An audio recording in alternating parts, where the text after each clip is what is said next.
O grande conflito. O grande juízo de investigação. Eu continuei olhando, diz o profeta Daniel, até que foram postos uns tronos e um ancião de dias se assentou. O seu vestido era branco como a neve e o cabelo de sua cabeça como a limpa lã. O seu trono chamas de fogo e as rodas dele fogo ardente. Um rio de fogo manava e saía de diante dele. Milhares de milhares o serviam e milhões de milhões estavam diante dele.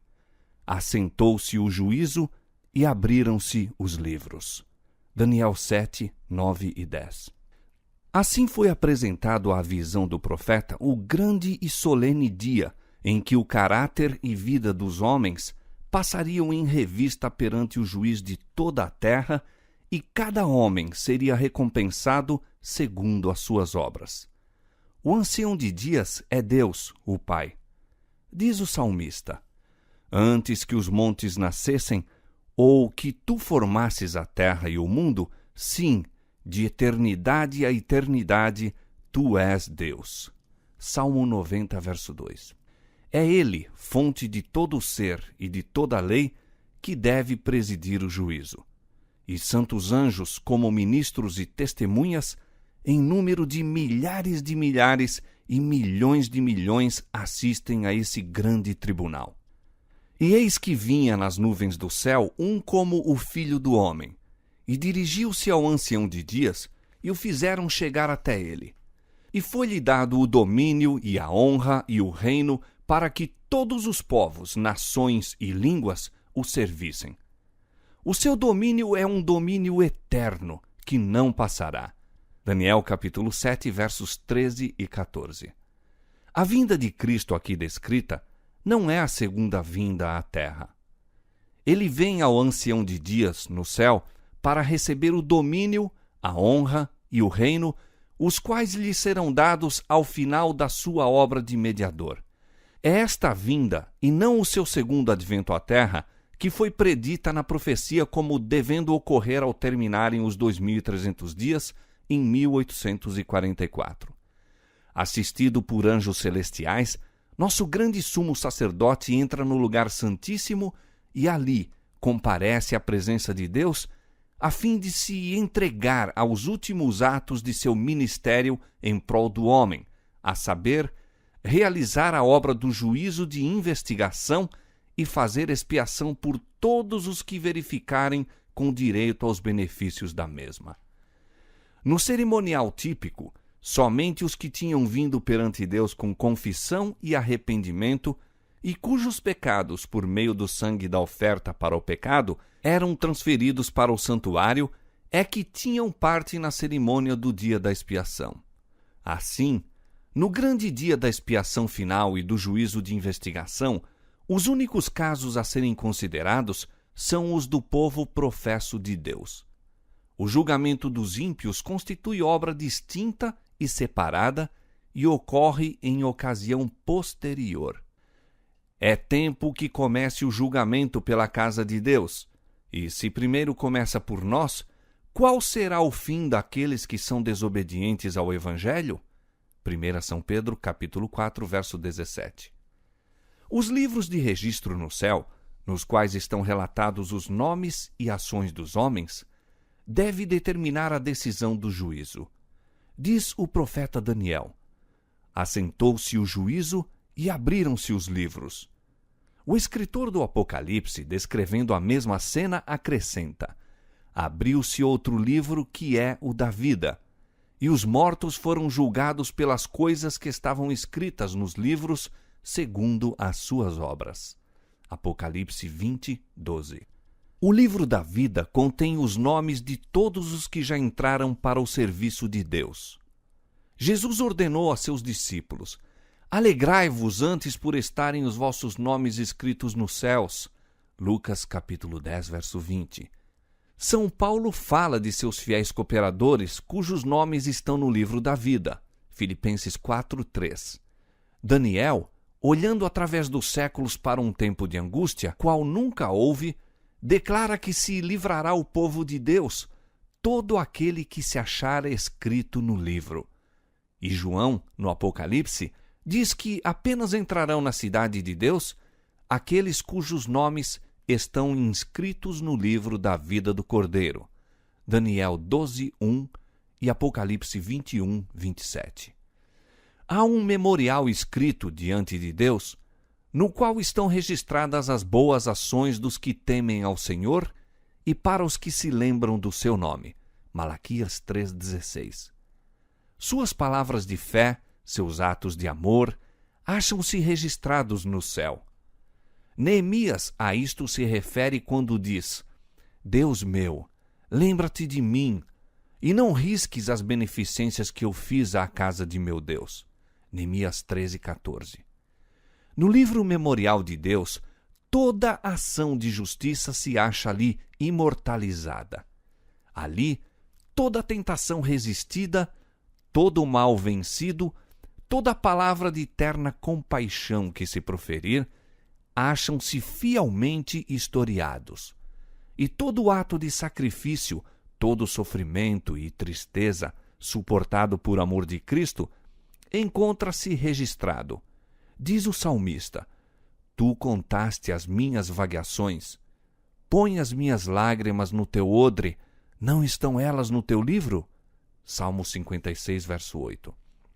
Há também um relatório dos pecados dos homens. Porque Deus há de trazer a juízo toda a obra e até tudo o que está encoberto, quer seja bom, quer seja mau. Eclesiastes 12:14. De toda a palavra ociosa que os homens disserem, hão de dar conta no dia do juízo. Disse o Salvador: Por tuas palavras serás justificado e por tuas palavras serás condenado. Mateus 12, 36 e 37. Os propósitos e intuitos secretos aparecem no infalível registro, pois Deus trará à luz as coisas ocultas das trevas e manifestará os desígnios dos corações. 1 Coríntios capítulo 4, verso 5. Eis que está escrito diante de mim as vossas iniquidades e juntamente as iniquidades de vossos pais, diz o Senhor. Isaías 65, versos 6 e 7. A obra de cada homem passa em revista perante Deus e é registrada pela sua fidelidade ou infidelidade. Ao lado de cada nome nos livros dos céus estão escritos com terrível exatidão toda má palavra, todo ato egoísta, todo dever não cumprido e todo pecado secreto, juntamente com toda artificiosa hipocrisia.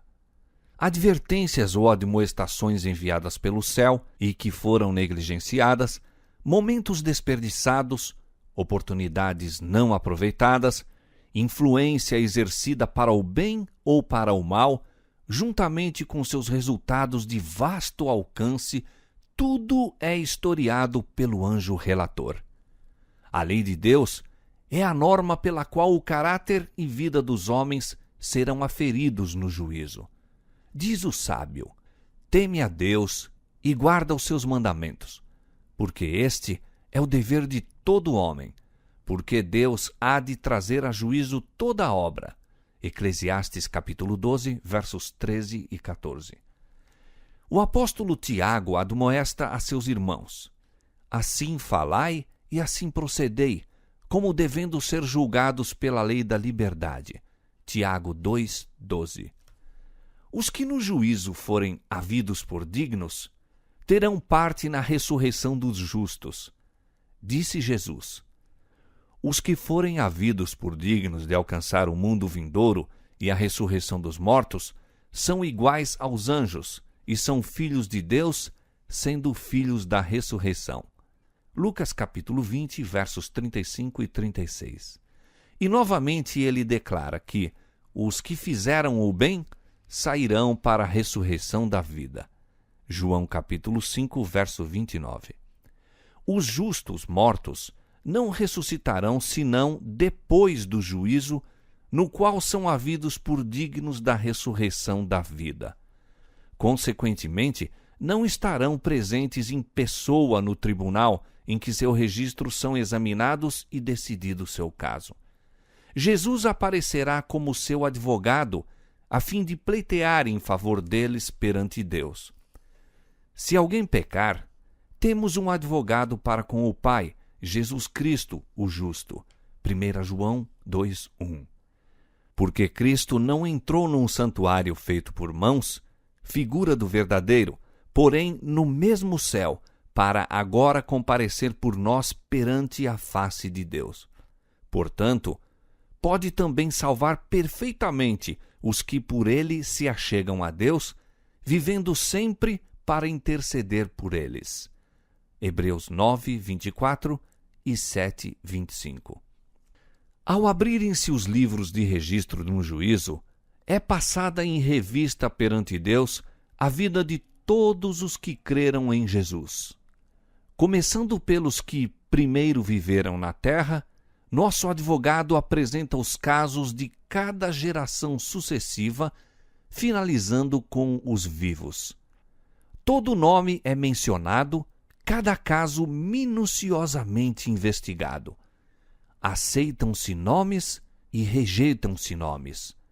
Quando alguém tem pecados que permaneçam nos livros de registro, para os quais não houve arrependimento nem perdão, seu nome será omitido do livro da vida e o relato de suas boas ações apagado do livro memorial de Deus. O Senhor declarou a Moisés: aquele que pecar contra mim, a este riscarei eu do meu livro. Êxodo 32:33. E diz o profeta Ezequiel: desviando-se o justo da sua justiça e cometendo a iniquidade, de todas as suas justiças que tiver feito, não se fará memória. Ezequiel 18:24. Todos os que verdadeiramente se tenham arrependido do pecado e que pela fé hajam reclamado o sangue de Cristo como seu sacrifício expiatório, tiveram o perdão aposto ao seu nome nos livros do céu, tornando-se eles participantes da justiça de Cristo e verificando-se estar o seu caráter em harmonia com a lei de Deus, seus pecados serão riscados e eles próprios havidos por dignos da vida eterna. O Senhor declara pelo profeta Isaías: eu mesmo, sou o que apago as tuas transgressões por amor de mim, e dos teus pecados me não lembro. Isaías 43:25. Disse Jesus: o que vencer será vestido de vestes brancas, e de maneira nenhuma riscarei o seu nome do livro da vida. E confessarei o seu nome diante de meu Pai e diante de meus anjos. Qualquer que me confessar diante dos homens, eu o confessarei diante de meu Pai que está nos céus. Mas qualquer que me negar diante dos homens, eu o negarei também diante de meu Pai que está nos céus. Apocalipse 3:5 e Mateus 10:32 e 33. O mais profundo interesse manifestado entre os homens nas decisões dos tribunais terrestres não representa senão palidamente o interesse demonstrado nas cortes celestiais quando os homens incertos nos livros da vida aparecem perante o juiz de toda a terra. O intercessor divino apresenta a petição para que sejam perdoadas as transgressões de todos os que venceram pela fé em seu sangue, a fim de que sejam restabelecidos em seu lar edênico e coroados com ele como co-herdeiros do primeiro domínio. Miqueias 4:8. Satanás, em seus esforços para enganar e tentar a nossa raça, pensara frustrar o plano divino na criação do homem. Mas Cristo pede agora que este plano seja levado a efeito, como se o homem nunca houvesse caído. Pede para seu povo não somente perdão e justificação amplos e completos, mas participação em sua glória e assento sobre o seu trono. Enquanto Jesus faz a defesa dos súditos de sua graça, Satanás acusa-os diante de Deus como transgressores. O grande enganador procurou levá-los ao ceticismo, fazendo-os perder a confiança em Deus, separar-se de seu amor e violar sua lei. Agora, aponta para o relatório de sua vida, para os defeitos de caráter e dessemelhança com Cristo, que desonram a seu Redentor, para todos os pecados que ele os tentou a cometer, e por causa disto os reclama como súditos seus. Jesus não lhes justifica os pecados, mas apresenta o seu arrependimento e fé, e reclamando o perdão para eles, ergue as mãos feridas perante o Pai e os santos anjos, dizendo: Conheço-os pelo nome, gravei-os na palma de minhas mãos. Os sacrifícios para Deus são o espírito quebrantado. A um coração quebrantado e contrito não desprezarás, ó Deus. Salmo 51, 17. E ao acusador de seu povo declara: O Senhor te repreende, ó Satanás. Sim, o Senhor que escolheu Jerusalém te repreende. Não é este um tição tirado do fogo? Zacarias 3:2. Cristo vestirá seus fiéis com sua própria justiça para que os possa apresentar a seu Pai como igreja gloriosa, sem mancha, nem ruga, nem coisa semelhante. Efésios 5:27. Seus nomes permanecem registrados no livro da vida e está escrito com relação a eles: Comigo andarão de branco, porquanto são dignos disso. Apocalipse 3:4. Assim se realizará o cumprimento total da promessa do novo concerto.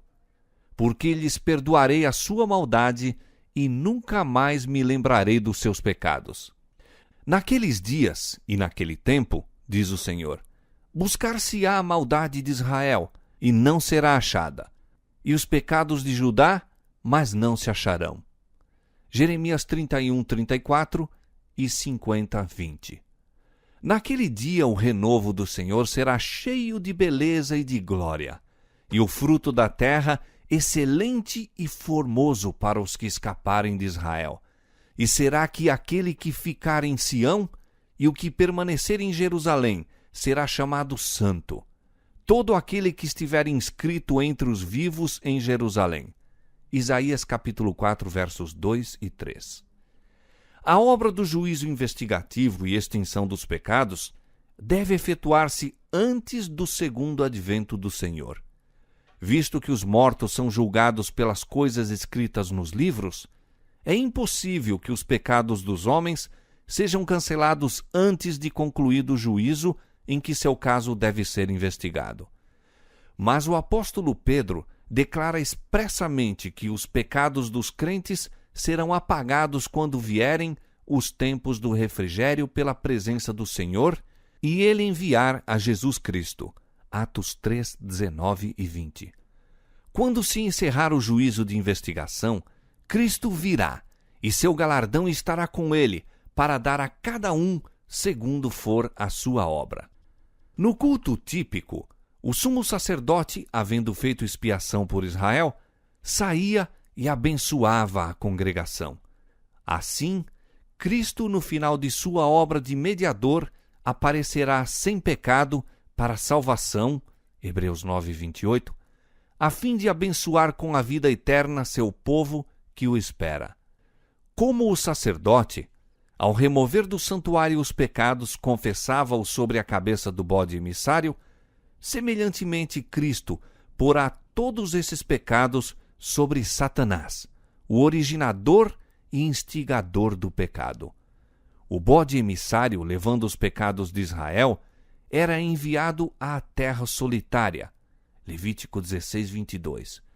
De igual modo, Satanás, levando a culpa de todos os pecados que induziu o povo de Deus a cometer, estará durante 1000 anos circunscrito à terra, que então se achará desolada, sem moradores, e ele sofrerá finalmente a pena completa do pecado nos fogos que destruirão todos os ímpios. Assim, o grande plano da redenção atingirá seu cumprimento na extirpação final do pecado e no livramento de todos os que estiverem dispostos a renunciar o mal.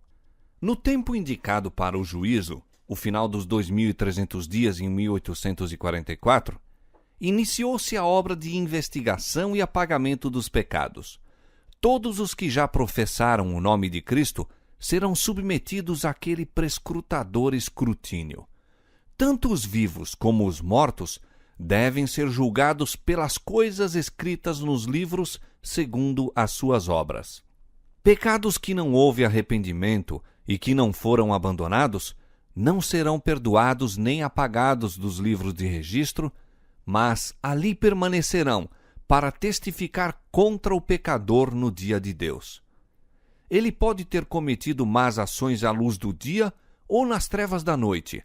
Elas, porém, estavam patentes e manifestas àquele com quem temos de nos haver. Anjos de Deus testemunharam cada pecado, registrando-os nos relatórios infalíveis. O pecado pode ser escondido, negado, encoberto ao pai, mãe, esposa, filhos e companheiros. Ninguém, a não ser os seus autores culpados, poderá alimentar a mínima suspeita da falta. Ela, porém, jaz descoberta perante os seres celestiais.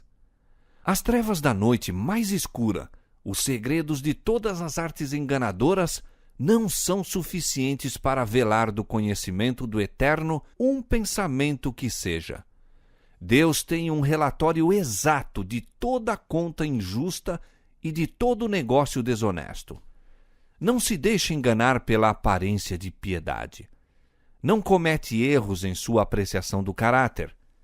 Os homens podem ser enganados pelos que são de coração corrupto, mas Deus penetra todos os disfarces e lê a vida íntima.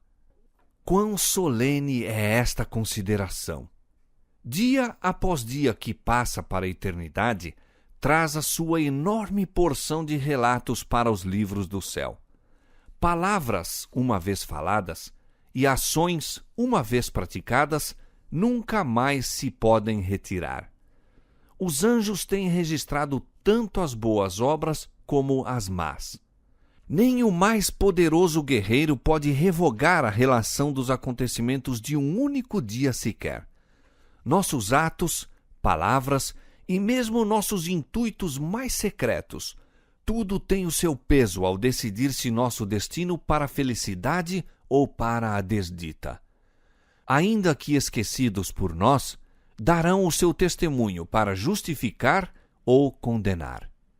Assim como os traços da fisionomia são reproduzidos com precisão infalível sobre a polida chapa fotográfica, assim o caráter é fielmente delineado nos livros do céu. Todavia, quão pouca solicitude é experimentada com referência àquele registro que deve ser posto sob o olhar dos seres celestiais. Se pudesse correr o véu que separa o mundo visível do invisível, e os filhos dos homens contemplassem um anjo registrando toda palavra e ação que eles deverão novamente encontrar no juízo, quantas palavras que diariamente se proferem ficariam sem ser faladas e quantas ações sem ser praticadas.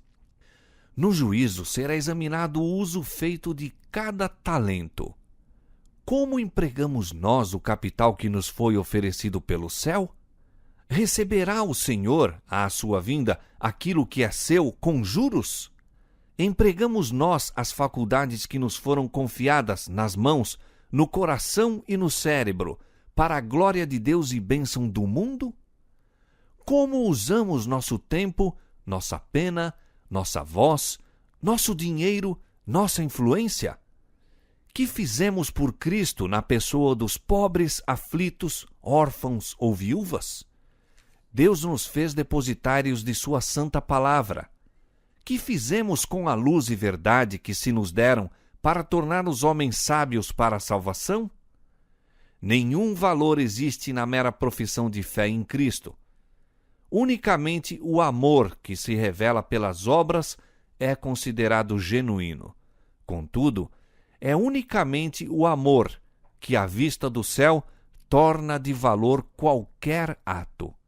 O que quer que seja feito por amor, seja embora pequenino na apreciação dos homens, é aceito e recompensado por Deus. O oculto egoísmo humano permanece manifesto nos livros do céu.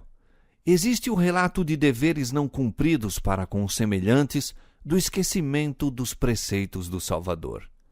Ali verão quantas vezes foram cedidos a Satanás o tempo, o pensamento, a força, os quais pertenciam a Cristo. Triste é o relato que os anjos levam para o céu. Seres inteligentes, seguidores professos de Cristo, estão absortos na aquisição de posses mundanas ou do gozo de prazeres terrenos. Dinheiro, tempo e força são sacrificados na ostentação e condescendência próprias. Poucos, porém, são os momentos dedicados à prece, ao exame das Escrituras, à humilhação da alma e confissão do pecado. Satanás concebe inumeráveis planos para nos ocupar a mente, para que ela se não detenha no próprio trabalho, como deveremos estar mais bem familiarizados. O arqui-enganador odeia as grandes verdades que apresentam um sacrifício expiatório e um todo-poderoso mediador. Sabe que, para ele, tudo depende de desviar a mente de Jesus e de sua verdade. Os que desejam participar dos benefícios da mediação do Salvador não devem permitir que coisa alguma interfira com seu dever de aperfeiçoar a santidade no temor de Deus. As preciosas horas, em vez de serem entregues ao prazer, à ostentação ou ambição de ganho, devem ser dedicadas ao estudo da palavra da verdade com fervor e oração. O assunto do santuário e do juízo de investigação deve ser claramente compreendido pelo povo de Deus. Todos necessitam para si mesmos de conhecimento sobre a posição e obra de seu grande sumo sacerdote. Aliás, ser-lhes-á impossível exercerem a fé que é essencial neste tempo ou ocupar a posição que Deus lhes deseja confiar. Cada indivíduo tem uma alma a salvar ou perder. Cada qual tem um caso pendente no tribunal de Deus. Cada um há de defrontar face a face o grande juiz. Quão importante é, pois, que todos contemplem muitas vezes a cena solene em que o juiz se assentará e os livros se abrirão, e em que, juntamente com Daniel, cada pessoa deve estar na sua sorte no fim dos dias. Todos os que receberam luz sobre estes assuntos devem dar testemunho das grandes verdades que Deus lhes confiou. O santuário no céu é o próprio centro da obra de Cristo em favor dos homens. Diz respeito a toda alma que vive sobre a terra. Patenteia-nos o plano da redenção, transportando-nos mesmo até ao final do tempo e revelando o desfecho triunfante da controvérsia entre a justiça e o pecado. É da máxima importância que todos investiguem acuradamente estes assuntos e possam dar resposta a qualquer que lhes peça a razão da esperança que neles há. A intercessão de Cristo no santuário celestial em prol do homem é tão essencial ao plano da salvação como o foi sua morte sobre a cruz. Pela sua morte iniciou essa obra, para cuja terminação ascendeu ao céu depois de ressurgir. Pela fé devemos penetrar até o interior do véu, onde nosso precursor entrou por nós. Hebreus 6:20. Ali se reflete a luz da cruz do Calvário. Ali podemos obter intuição mais clara dos mistérios da redenção. A salvação do homem se efetua a preço infinito para o céu. O sacrifício feito é igual aos mais amplos requisitos da violada lei de Deus. Jesus abriu o caminho para o trono do Pai e, por meio de sua mediação, pode ser apresentado a Deus o desejo sincero de todos os que a ele se chegam pela fé. O que encobre as suas transgressões nunca prosperará, mas o que as confessa e deixa alcançará misericórdia. Provérbios 28:13.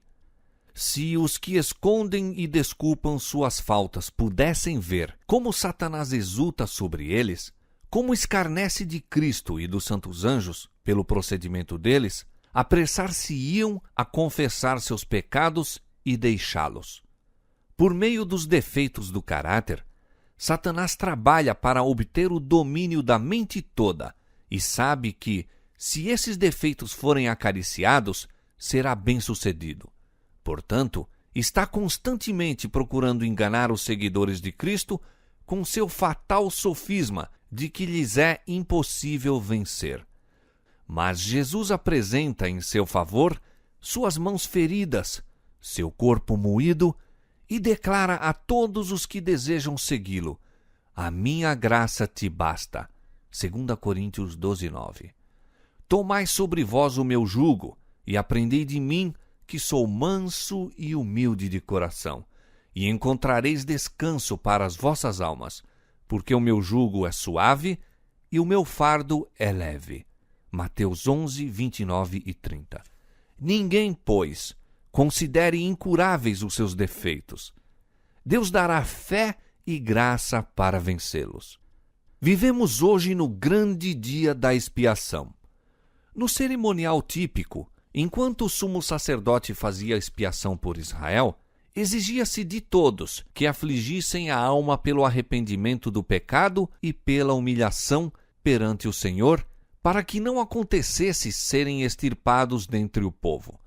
De igual modo, todos quantos desejem seja seu nome conservado no livro da vida, devem agora, nos poucos dias de graça que restam, afligir a alma diante de Deus e em tristeza pelo pecado e em arrependimento verdadeiro. Deve haver um exame de coração profundo e fiel. O espírito leviano e frívolo, alimentado por tantos cristãos professos, deve ser deixado. Há uma luta intensa diante de todos os que desejam subjugar as más tendências que porfiam pelo predomínio. A obra de preparação é uma obra individual. Não somos salvos em grupos. A pureza e devoção de um não suprirá a falta dessas qualidades em outro. Embora todas as nações devam passar em juízo perante Deus, examinará ele o caso de cada indivíduo com um escrutínio tão íntimo e penetrante como se não houvesse outro ser na terra. Cada um deve ser provado e achado sem mancha ou ruga, ou coisa semelhante. Solenes são as cenas ligadas à obra final da expiação. Momentosos os interesses nela envolvidos. O juízo ora se realiza no santuário celestial. Há muitos anos, esta obra está em andamento. Breve, ninguém sabe quão breve, passará ela aos casos dos vivos. Na augusta presença de Deus, nossa vida deve passar por exame. Atualmente, mais do que em qualquer outro tempo, importa a toda a alma atender à admoestação do Salvador. Vigiai e orai, porque não sabeis quando chegará o tempo. Marcos 13:33. Se não vigiares, virei a ti como um ladrão, e não saberás a que hora sobre ti virei. Apocalipse 3:3. Quando se encerrar a obra do juízo de investigação, o destino de todos será decidido ou para a vida ou para a morte. O tempo da graça finaliza pouco antes do aparecimento do Senhor nas nuvens do céu. Cristo, no Apocalipse, prevendo aquele tempo, declara: quem é injusto, faça injustiça ainda. Quem está sujo, suje-se ainda. E quem é justo, faça justiça ainda. E quem é santo, seja santificado ainda. E eis que cedo venho, e o meu galardão está comigo para dar a cada um segundo a sua obra.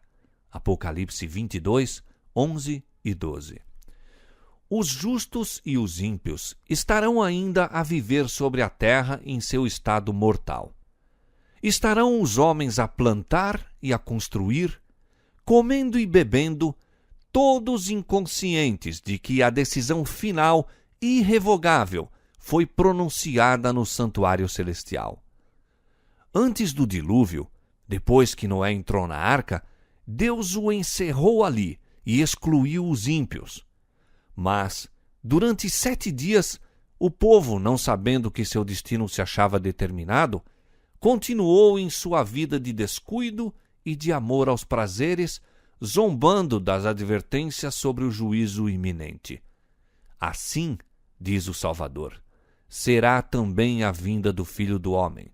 Mateus 24, 39. Silenciosamente, despercebida como o ladrão à meia-noite, virá a hora decisiva que determinará o destino de cada homem, sendo retraída para sempre a oferta de misericórdia ao homem culpado. Vigiai, pois, para que, vindo de improviso, não vos ache dormindo. Marcos 13, 35 e 36. Perigosa é a condição dos que, cansando-se de vigiar, volvem às atrações do mundo. Enquanto o homem de negócios está absorto em busca de lucros, enquanto o amante dos prazeres procura satisfazer aos mesmos, enquanto a escrava da moda está a arranjar os seus adornos, pode ser que naquela hora o juiz de toda a terra pronuncie a sentença: pesado foste na balança e foste achado em falta. Daniel 5, 27.